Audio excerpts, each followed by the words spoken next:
Hello friends, ಎಲ್ಲರಿಗೂ ನಮಸ್ಕಾರ. Welcome back to my channel. ಎಲ್ಲರಿಗೂ ಯುಗಾದಿ ಹಬ್ಬದ ಆರ್ಥಿಕ ಶುಭಾಶಯಗಳು. ಇವತ್ತು ನಾನು ಬೇಳೆ ಹೋಳಿಗೆನ ಮಾಡೋ ತೋರಿಸ್ಕೊಡ್ತಾ ಇದ್ದೀನಿ.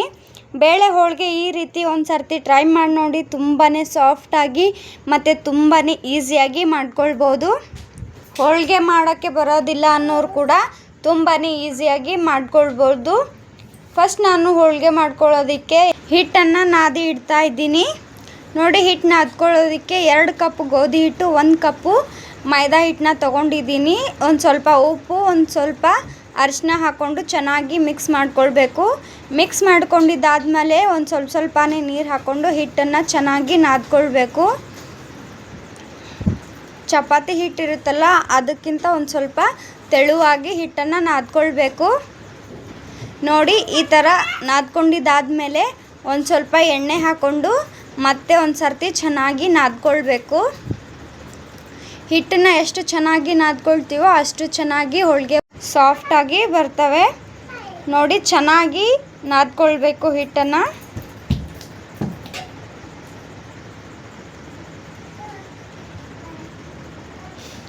ನೋಡಿ, ಹಿಟ್ಟನ್ನು ಈ ಥರ ಚೆನ್ನಾಗಿ ನಾದ್ಕೊಂಡಿದ್ದಾದಮೇಲೆ ಮೇಲೆ ಮುಚ್ಚಿಬಿಟ್ಟು ಒಂದು 2 ಗಂಟೆ ಹಾಗೆ ಬಿಡಬೇಕು. ನಿಮ್ಮ ಹತ್ರ ಟೈಮ್ ಇಲ್ಲ ಅಂದರೆ 1.5 ಗಂಟೆನಾದರೂ ಬಿಡಬೇಕು. ಹಿಟ್ಟು ಎಷ್ಟು ಚೆನ್ನಾಗಿ ನೆನೆಯುತ್ತೆ ಅಷ್ಟು ಚೆನ್ನಾಗಿ ಹೋಳಿಗೆ ಬರ್ತವೆ. ನೋಡಿ, ನೆಕ್ಸ್ಟು ನಾನು 1 ಗ್ಲಾಸು ಕಡಲೆಬೇಳೆನ ತೊಗೊಂಡಿದ್ದೀನಿ. ಒಂದು ಸರ್ತಿ ತೊಳ್ಕೊಂಡು ಅದಕ್ಕೆ 2ರಿಂದ 3 ಗ್ಲಾಸು ನೀರನ್ನ ಹಾಕ್ಕೊಳ್ತಾ ಇದ್ದೀನಿ. ನೀರನ್ನ ಹಾಕ್ಕೊಂಡು ಅದಕ್ಕೆ ಒಂದು ಸ್ವಲ್ಪ ಎಣ್ಣೆನ ಹಾಕ್ಕೊಂಡು ಮುಚ್ಚಳ ಮುಚ್ಚಿ ಒಂದು 2ರಿಂದ 3 ವಿಷಿಲ್ ಕೂಗಿಸ್ಕೊಳ್ತೀನಿ. ನೋಡಿ, ಇವಾಗ ಬೇಳೆ ಬೆಂದಿದ್ದಾವೆ.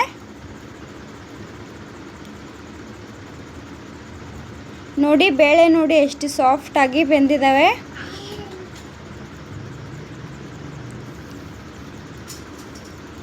ನೋಡಿ, ನಾನಿವಾಗ ಕಟ್ಟು ತಕ್ಕೊಳ್ಳೋದಕ್ಕೆ ನೀರನ್ನ ಬಿಸಿ ಮಾಡಿ ಹಾಕ್ಕೊಳ್ತಾ ಇದ್ದೀನಿ.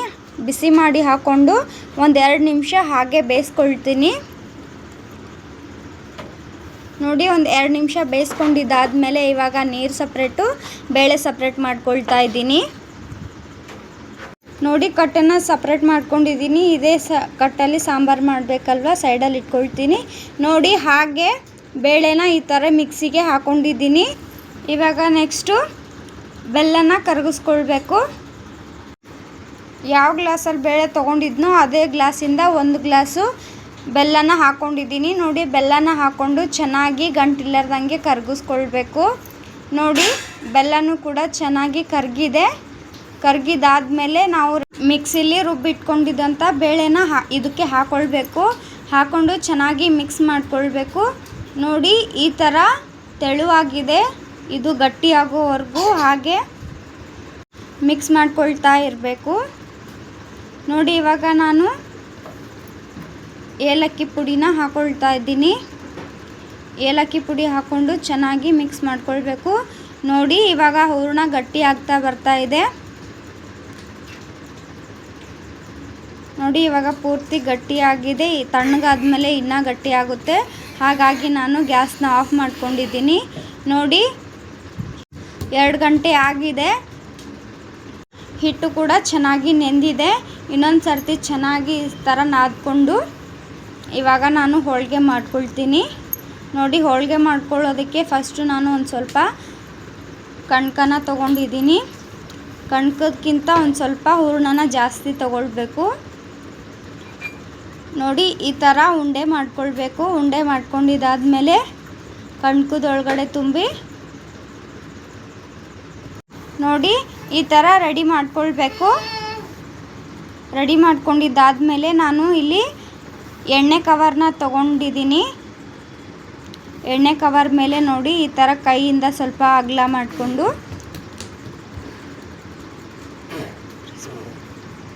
ಲಟ್ಟಣಿಗೆಯಿಂದ ಈ ಥರ ಲಟ್ಟಿಸ್ಕೊಳ್ತಾ ಇದ್ದೀನಿ. ನೀವು ಬೇಕಿದ್ದರೆ ಕೈಯಲ್ಲೇ ಕೂಡ ಮಾಡ್ಕೊಳ್ಬೋದು. ನಾನು ಲಟ್ಟಣಿಗೆಯಿಂದ ಮಾಡ್ತಾಯಿದ್ದೀನಿ. ನೋಡಿ, ಲಾಸ್ಟಿಗೆ ಒಂದು ಸ್ವಲ್ಪ ಕೈಯಿಂದ ಪ್ರೆಸ್ ಮಾಡ್ಕೊಳ್ತಾ ಇದ್ದೀನಿ. ನೋಡಿ, ಇಷ್ಟಾದಮೇಲೆ ನಾನು ನೆಕ್ಸ್ಟು ಹಂಚಲ್ಲಿ ಹಾಕ್ಕೊಳ್ತಾ ಇದ್ದೀನಿ. ನೋಡಿ, ಹೋಳಿಗೆ ಎಷ್ಟು ಚೆನ್ನಾಗಿ ಬಂದಿದೆ. ಉಬ್ಬಿ ಬರ್ತಾ ಇದೆ ನೋಡಿ ಹೋಳಿಗೆ. ಎರಡು ಕಡೆ ಚೆನ್ನಾಗಿ ಬೇಯಿಸ್ಕೊಳ್ಬೇಕು.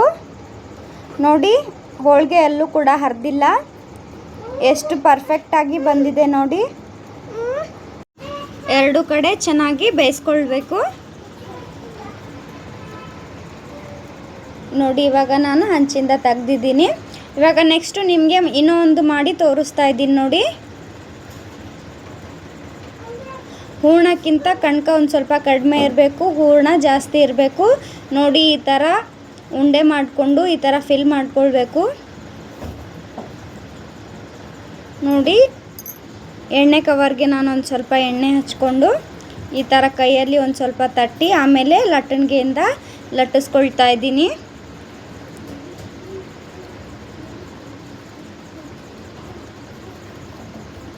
ಹೋಳಿಗೆ ಬರಲ್ಲ ಅನ್ನೋರು ಕೂಡ ಈ ರೀತಿಯಲ್ಲಿ ತುಂಬಾ ಈಸಿಯಾಗಿ ಮಾಡ್ಕೊಳ್ಬೋದು ನೋಡಿ. ಇವಾಗ ಹೋಳಿಗೆನ ಕೈಯಿಂದ ತಡ್ತಾ ಇದ್ದೀನಿ ಲಾಸ್ಟಿಗೆ ಒಂದು ಸ್ವಲ್ಪ.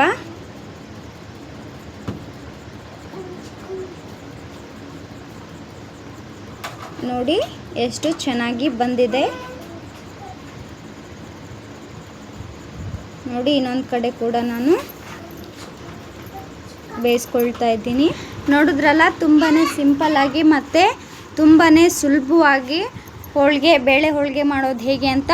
ನನ್ನ ವಿಡಿಯೋ ಇಷ್ಟ ಆಗಿದ್ದರೆ ಲೈಕ್ ಮಾಡಿ, ಶೇರ್ ಮಾಡಿ, ನನ್ನ ಚಾನಲ್ಗೆ ಸಬ್ಸ್ಕ್ರೈಬ್ ಮಾಡಿ. Thank you for watching.